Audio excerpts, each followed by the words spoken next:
Welcome back, everyone. You're here for another edition of Genetics Problems with Mrs. Schwan. Tonight, we're looking at sex-linked problems. If at any point while you're watching the video, if you feel like you need to pause it so that you can add some detail to your notes or solve a problem, please do so. If you need to rewind it, again, please do so. Do whatever it's going to take to help you to understand these problems. As always, too, let me know if you have any questions. In order for us to have a good understanding of sex-linked traits, it helps for us to go back and look at what the sex chromosomes are. This image here is an image that was collected through the use of a scanning electron microscope. And this microscope allows scientists to see details of the surface of specific structures that they're focusing on. The images that we see in here are an image of an X chromosome and a Y chromosome. These chromosomes are in probably prophase of mitosis. So the cell has already gone through S phase when DNA replication occurred, has already gone through G2. And the cell is in early stages of mitosis when you can actually see the replicated chromosomes. This is a replicated X chromosome, and this is what a replicated Y chromosome looks like. Now, many of us know the answer to this particular question, but I wanted to make sure the rest of us do know it as well. So I wanted to formally address it. The question that's on the screen is who is biologically responsible for a baby's sex in mammals? Now, gender is determined, or sex, is determined the exact same way in all mammals. So whether we're talking about llamas or we're talking about dogs, we're talking about gorillas, or we're talking about humans, sex is determined the exact same way because all of those species have X and Y chromosomes in them. The females of the species, females would be the phenotype, they have the genotype of XX. So again, a female has the genotype XX, resulting in the phenotype being female. Individuals who have the genotype XY have the phenotype of male. The females have homologous chromosomes for their sex chromosomes, whereas the males do not, but they do have two chromosomes resulting in their specific sex determination. Now, we all understand the process of meiosis. We understand that body cells contain 46 chromosomes and humans 23 pair of chromosomes. And those chromosomes experience replication during S phase. They experience meiosis 1, where we go from a diploid cell down to a haploid cell. During meiosis 2, the copies of the chromosomes separate such that the gametes that are produced through the process of meiosis contain a single copy of each kind of a particular kind of chromosome, but not each chromosome. Maybe drawing that out more clearly, a mom passes on either this X chromosome or the other X chromosome to an offspring. She doesn't pass on both. A father, when he goes through the process of meiosis, his sex chromosomes separate from each other. This results in 50% of the male sperm having the genotype of X and 50% of the male sperm having the genotype of Y. So let's demonstrate meiosis and demonstrate the alleles and the gametes that would be produced by these two individuals. It doesn't matter whose chromosomes are being put on the top of the Punnett square or whose chromosomes are being put on the side. Just be consistent with what you do. So as a result of this female going through the process of meiosis, her chromosomes separate from each other. That results in a single X chromosome being present in an egg. Other eggs that this mother produces would have the other X chromosome in them. This male who's going through the process of meiosis separates, or his cell separates, the sex chromosomes from each other. This results in some of the sperm having an X chromosome in it. Other sperm have just the Y chromosome in it. They have the other 22 chromosomes that we would find in a human, but instead of having an X and a Y chromosome in that sperm cell, we have just a Y chromosome in this specific sperm cell here. If fertilization were to occur between this egg gamete and this sperm gamete, the resulting zygote would have the genotype of XX, making that zygote a female. she would have the female phenotype. If fertilization were to occur between this gamete and this gamete, then the individual would also be female because their genotype would be XX.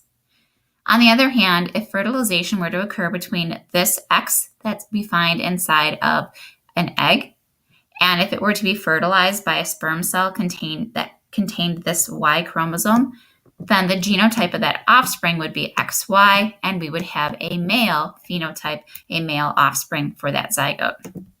Again, then, if fertilization were to occur between an egg containing this X chromosome and a sperm containing that Y chromosome, that would result in the genotype XY being present in the zygote, and we would have a baby boy. The question that we were asked to address up here, though, is who is biologically responsible for a baby's sex? And the correct answer to that question is males. Females can only pass on an X chromosome to their offspring. There's nothing else that they can pass on. Whereas males have the potential to pass on an X chromosome or a Y chromosome because their sex chromosomes differ from each other. So in the end, the male is responsible for determining the sex of their child. The last question that I have for you on this screen is, what's the probability of a couple having a girl after already having 3 boys? I'll let you think about that question for a little bit.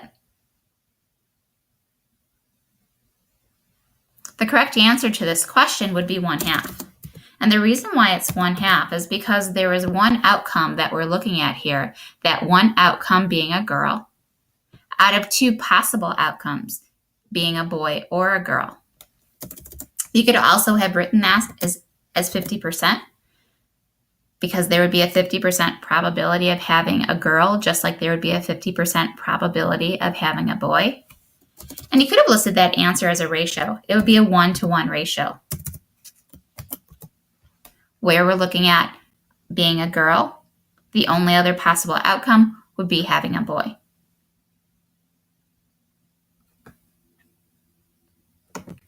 Now, inheritance in pigeons is a little bit different. I found this image and I thought it was pretty, telling. It was really helpful to help us to understand how inheritance works and sex determination works in pigeons. And this is true for a lot of different birds. It's the males who have matching chromosomes and the females who have unmatched chromosomes. Therefore, it's the female of this particular species who's responsible for determining the sex of the offspring. When males go through meiosis, they produce sperm that contain only a Z chromosome, no X and no Y. We call it chromosome Z. Whereas females, when they go through meiosis, they produce eggs that are genetically different from each other. 50% of a female's eggs would have a Z chromosome, and 50% of the female's eggs would have the W chromosome. Fertilization between these different gametes would result in these different genotypes. In offspring, 50% probability of having a male, 50% probability of having a female. It's just a different parent who's responsible for determining the sex of the offspring in this particular scenario. Okay, now we're getting closer to the problem itself. So what are sex-linked genes? Sex-linked genes are genes that we find on the X or the Y chromosome. And so I thought, again, it would be helpful for us to maybe see some of the different genes and their locations on the X chromosome and on the Y chromosome. As a result of inheriting a certain version of the X or the Y chromosome, what we find happening is that certain versions of the traits, either the dominant or the recessive trait, are more frequently observed in a specific sex. Now, a male is the only member of the species, of the human species, that's going to have a Y chromosome. There's about 26 different genes and gene families that we find on the Y chromosome, and the majority of them are tied specifically to maleness. They're tied to sperm production, testosterone levels, things like that are all related to specifically being a human male. Which is why, because males have that Y chromosome, it's why they appear to be male. Females, on the other hand, they have 2 X chromosomes, and we find a bunch of really different kinds of genes located on the X chromosome. We find a gene related to dry and scaly skin, a gene related to a certain version of muscular dystrophy where the muscles don't develop as they should. we see this depositing of pigment in the eye, leading to blindness, this retinosis pigmentosa, night blindness, ocular albinism, absence of sweat glands, specifically having a cleft palate related to a version of a gene that's located right at this location on the X chromosome, a split hand-foot deformity, fragile X, hemophilia, and color blindness. All of these genes we find specifically on the X chromosome. So what's going on in this situation is that we find that because individuals inherit the Y chromosome, that's what makes them male, because they inherit certain genes. Those genes are tied to this chromosome, resulting in their sex. And we find individuals inherit different versions of different genes on the X chromosome, and that we might see a frequency of those particular versions tied to an individual's sex. I'm probably confusing you at this point, so let's just move on to the problem, because I think that will clear some things up for us.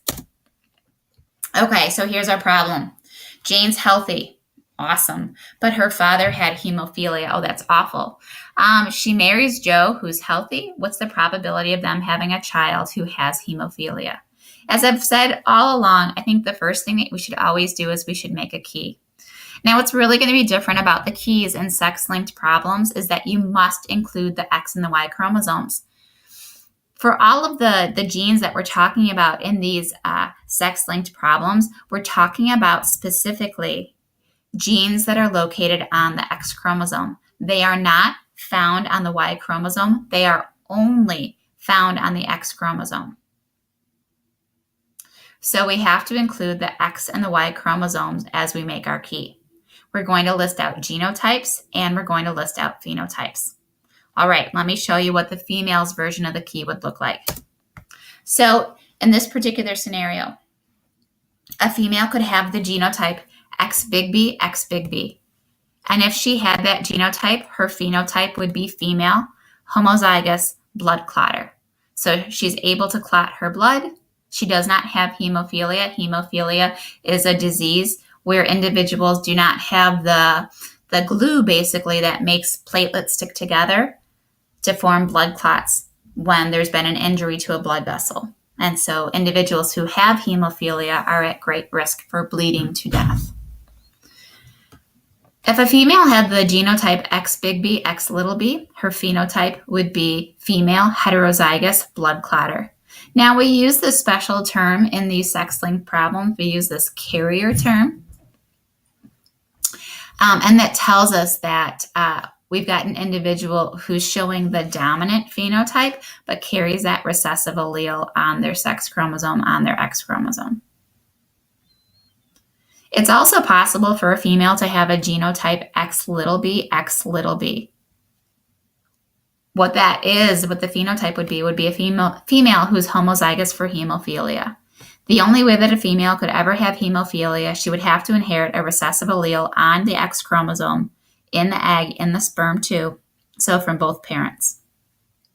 This doesn't happen very frequently, and we don't see, females living long enough to reproduce typically when they do have hemophilia. Now, can you think about what the key should look like for a male? Again, males have X chromosomes and Y chromosomes. Are they going to be like X big B, Y big B? Or are they going to be X big B, Y? Well, I hope that you said X big B, Y, because that's what it is. This Y chromosome, or the Y chromosome, does not carry the gene for hemophilia. It's only located on the X chromosome. So potential genotypes for males in regard to hemophilia, they're either X big B, Y, and they're able to clot their blood, or they're X little b, Y, and they're male and they have hemophilia. There's no heterozygous situation for a male because a male doesn't have two X chromosomes. So what we often see happening is we see males are more often affected by these sex-linked traits. Because males, again, they either have the functioning version of a protein or they have the version of the protein that doesn't work, in this case resulting in hemophilia. Okay, let's go ahead and start going through this problem and showing how the alleles and chromosomes get passed on. So we have this woman, Jane, she's healthy, but her father had hemophilia. Can you think about what her genotype would have to be? All girls inherit an X chromosome from their father and an X chromosome from their mother. The father would have been this genotype, X little by. So he would have passed an X little b onto his daughter, onto Jane. And Jane must have inherited a dominant allele on her X chromosome from her mother. So Jane's genotype is X big B, X little b.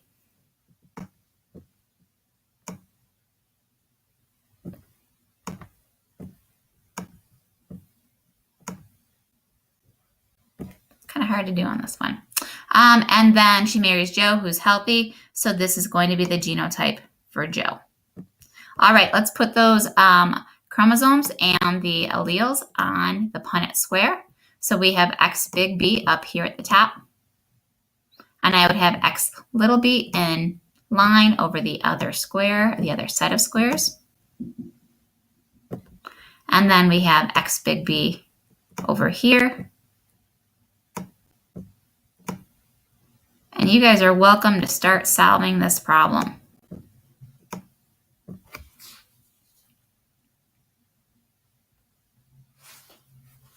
Okay, when you go through this problem, what we would end up with X big B here in the first box of the Punnett square, X big B, X little b in the second box, X big B Y in the third, and X little b Y in the fourth. So the first question that we have to go back and address that's in the question stem is, what's the probability of them having a child who has hemophilia? So just a child with hemophilia, what do you say the right answer is? The correct answer would be 25% or 1/4. It would be this individual that ends up in this spot in the Punnett square. The recessive allele on this X chromosome joining with the Y chromosome, resulting in with the male who has hemophilia. That would be the only way that they would have a child that has hemophilia. So the correct answer for this question, the question that's right here, what's the probability of them having a child who has hemophilia? The correct answer would be 25% or 1/4. What's the probability of Jane and Joe having a son with hemophilia? Okay, we're just looking at the sons here. That's what we've been asked to look at.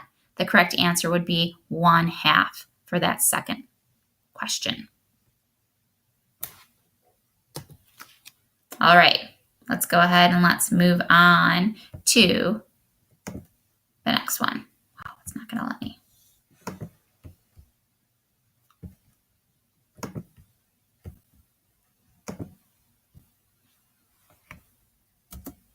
Okay. I thought it might be helpful for us to do just one more problem, just so that you get more practice. A lot of you guys are saying that you want more practice with these genetics problems. That's the feedback that I'm getting. So I'm going to add a second problem to this tutorial. But before we get there, red-green color blindness is an example of a sex-linked trait. We already surveyed our friends, we surveyed some of our teachers, we surveyed our family members on this particular trait. And we found out, and we discussed it in class, that the majority of the people who have red-green color blindness are male.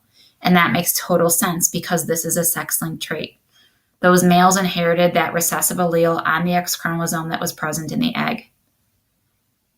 The Y chromosome that they got from their father doesn't contain any information for color blindness or color vision. So by inheriting the one recessive version from mom, that resulted in those individuals being colorblind. In order for a female to be colorblind, she has to inherit recessive alleles from both parents. And it's just not as common as what we, it's not as easy. It's not as probable to occur because, again, females would have to inherit 2 recessive alleles from each parent, whereas males inherit just the recessive allele from mom. It's much more likely to occur. Here's a test. Can you see the numbers that are in these images? I'll let you know what the numbers are in a moment. Here's our problem. Sue has color vision. She marries Sam, who's colorblind. What are the predicted phenotypes of her potential offspring or children? Just like our other problems, you are supposed to go through this one and you are supposed to set up a key. So start by setting up a key. go through and solve your problem in your notes. And then I'm going to ask you a question. So go ahead and solve it and then answer the question. And then we'll come and we'll practice more of these problems in class tomorrow or later on. As always, if you have questions, though, please let me know. Have a good day.